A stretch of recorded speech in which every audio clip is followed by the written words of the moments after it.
नमस्कार, मैं डॉक्टर आशीष चांडक अकोला से। आज मैं आपके लिए एकदम बर्निंग टॉपिक लाया हूँ, सोरियासिस। आपको या आपके किसी भी परिजन को अगर आपको दिखाई देता है कि सोरियासिस जैसी बीमारी से वो ग्रसित है, तो आपको यह देखना ज़रूरी है कि ये सोरियासिस क्यों होता है, इसके कारण क्या है और इसके इलाज क्या है। तो आपको एक बात मैं क्लियर करना चाहता हूँ दोस्तों कि सोरियासिस यह एक ऑटोइम्यून डिसीज़ है, और अगर आपको सोरियासिस है तो आपको यह वीडियो अंत तक देखना बहुत ज़रूरी है। इसका आपको बहुत फ़ायदा होगा। दोस्तों, अगर सोरियासिस यह जो बीमारी है इससे अगर आप ग्रसित है तो ये सोरियासिस आखिर मेरे ही ज़िंदगी में क्यों आया, इस तरह की निगेटिविटी के सवाल बहुत सी बार पेशेंट के दिमाग में आते हुए मैंने देखे हैं। सोरियासिस यह मुझे ही क्यों है और इसका कारण क्या है, तो यह सारी चीज़ें आज हम देखेंगे। सोरियासिस आपको ही क्यों हुआ है, उसका कारण है आपका डेली का लाइफस्टाइल। मैं हर बार हर वीडियो में कहता हूँ कि आपका जो डेली रूटीन है, आपका जो दिनचर्या है, उसे सही रखो।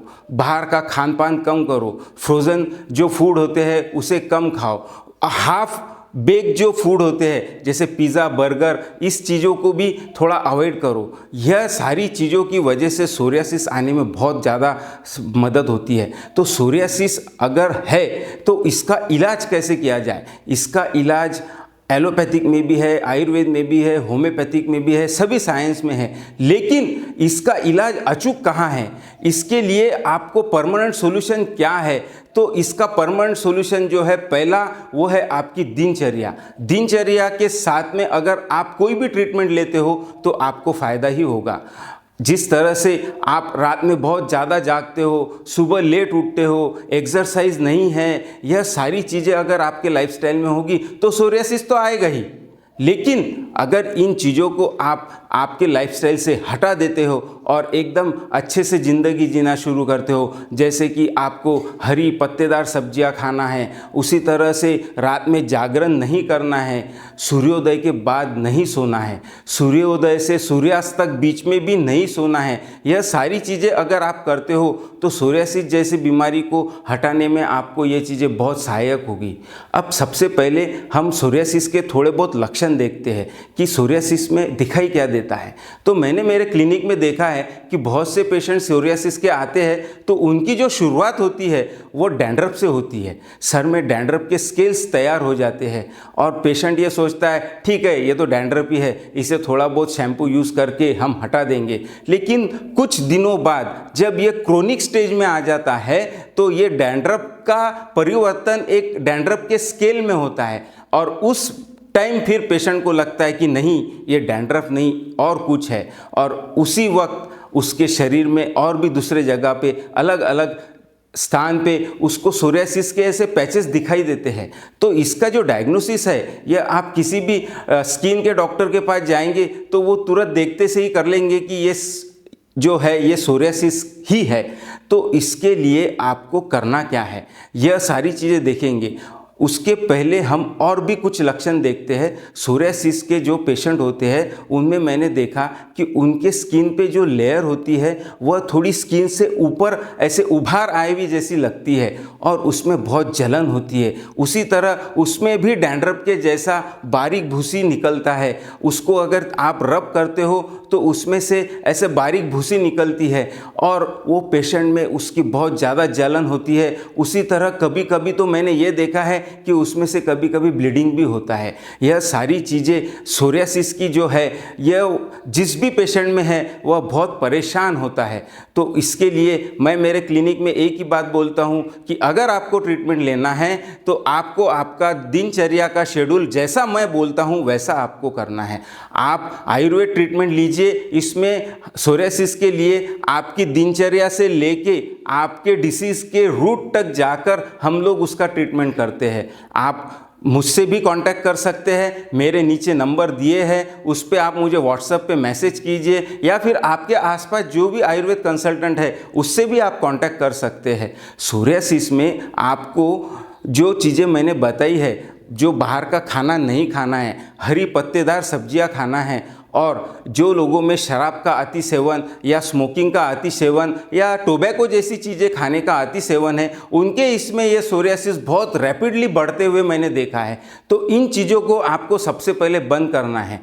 और अगर आपको घरगुती उपाय कुछ करने हैं तो वो सिंपल मैं आपको बताता हूँ। आप खोबरे का तेल लीजिए और वो आप उस स्केल्स पे लगाइए तो वो स्केल्स एकदम नरम रहेंगी।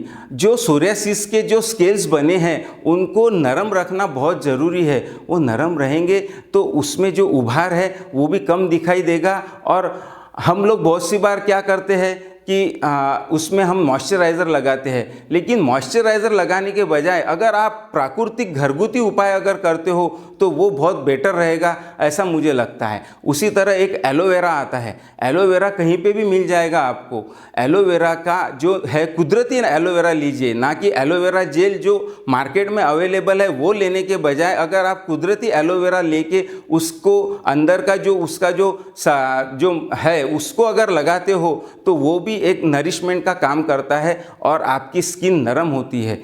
तो इस तरह से अगर आप सभी चीज़ों को देखेंगे तो एलोवेरा के साथ में और खोबरे के तेल के साथ में अगर आप सोरियासिस को मेंटेन करते हो तो उसमें उसके स्केल्स की राहत रहेंगी। और अब रहा ट्रीटमेंट का पार्ट, तो हम लोग ट्रीटमेंट में देखते हैं कि ये पेशेंट में सोरियासिस आने का कारण क्या है। उसका कारण ढूंढने के बाद, उसके बीमारी के जड़ में जाने के बाद उसे हम दूर करते हैं। तो जैसे हमारा जो शरीर है वह रस, रक्त, मांस, मेद, अस्थि, मज्जा और शुक्र ये 7 धातुओं से बना है। तो सोरियासिस में हम देखते हैं कि रक्त धातु की दुष्टि होती है, तो हम रक्त धातु को सुधारने का प्रयास करते हैं। या फिर जनरल भाषा में बोला जाए तो उसमें रक्त की दुष्टि होती है, यानी ब्लड जो है वो इम्प्योर फॉर्म में आता है। अब इम्प्योर फॉर्म ये आयुर्वेद के हिसाब से है, तो इसको अगर आप सुधारते हो तो इसे कैसे सुधारा जाए। तो इसके लिए जो आपका जो डेली रूटीन है उसको हम सही करते हैं और कुछ दवाइयाँ होती है जो इन दुष्ट धातुओं को सुधारने में मदद करती है। ये जो है आयुर्वेद में जो इसका सिद्धांत है, यह सप्त धातु को लेके जो धातु की दुष्टि है उसको अच्छा करना, यही एक इसमें सिद्धांत है। तो इस तरह से अगर हम ट्रीटमेंट करते गए तो 6-8 महीनों में, 1 साल में सोरियासिस का जो पेशेंट है वो काफ़ी हद तक क्लियर होता है। लेकिन उसमें एक महत्व की बात है कि पेशेंट का सपोर्ट होना बहुत ज़रूरी है। पेशेंट को जिस तरह से हम लोग खान पान बताते हैं उस तरह से अगर वो मेंटेन करता है, उसकी दिनचर्या को सुधारता है, तो वो पेशेंट 100% सोरियासिस से निजात पाता है। तो दोस्तों, आज जो हमने देखा कि सोरियासिस आखिर क्यों इतना जटिल होता है, तो इसका मुख्य कारण जो हमारे ध्यान में आया वो है आपकी दिनचर्या। और दिनचर्या के बाद में हम लोगों को यह पता ही नहीं होता कि हमें इसका ट्रीटमेंट कब करना है। ट्रीटमेंट के लिए तब आते हैं लोग जब बहुत ज़्यादा बढ़ जाता है। बहुत सी बार मैं देखता हूँ कि कुछ पेशेंट उसमें बहुत सारे स्टेरॉइड्स लेके आते हैं क्योंकि स्टेरॉइड से उन्हें जल्दी राहत आती है। लेकिन दोस्तों, ये ऑटो इम्यून डिसीज़ है और ऑटो इम्यून डिसीज़ में अगर हम और स्टेरॉइड खाएंगे तो आपकी इम्यूनिटी और कम होगी। और जो सोरियासिस है अगर यहाँ पे है तो यहाँ का तो सप्रेस हो जाएगा, लेकिन फिर वो यहाँ आ जाएगा, छाती पे आ जाएगा, पीठ पे आ जाएगा। इस तरह से वो अलग अलग जगह पे, नए नए जगह पे आने की शुरुआत होती है। और हम ये सोचते हैं कि यहाँ का अच्छा होता है तो यहाँ आता है, यहाँ का अच्छा होता है तो यहाँ आता है। तो इसका मेन कारण ये है कि इसको इस तरह से सप्रेस ना करें, इसको अंदर से बाहर निकालने का जो ट्रीटमेंट है जिसमें हम लोग उसको जड़ से अच्छा कर सके, इस तरह का आप ट्रीटमेंट लें। मेरा बोलना यह नहीं है कि आप मुझसे ही ट्रीटमेंट लो, मेरा कहना यह है कि आप आयुर्वेद का ट्रीटमेंट लो। आपके आसपास जो भी आपके आयुर्वेद कंसल्टेंट परिचित होंगे उनसे लो, या फिर नीचे दिए गए मेरे नंबर पे आप मुझसे कांटेक्ट करो, मैं भी आपकी पूरी मदद करूंगा। और इस तरह से हम इस सोरियासिस को हमारे बॉडी से भगा कर रहेंगे। तो दोस्तों, आज ये सोरियासिस में हमने देखा लक्षण, उसके कारण और उसके उपाय। यह सारी चीज़ें अगर आपको पूरी ख़त्म करना है तो प्लीज़ आप मुझसे कांटेक्ट कीजिए और अगले वीडियो में फिर मिलेंगे। तब तक के लिए धन्यवाद।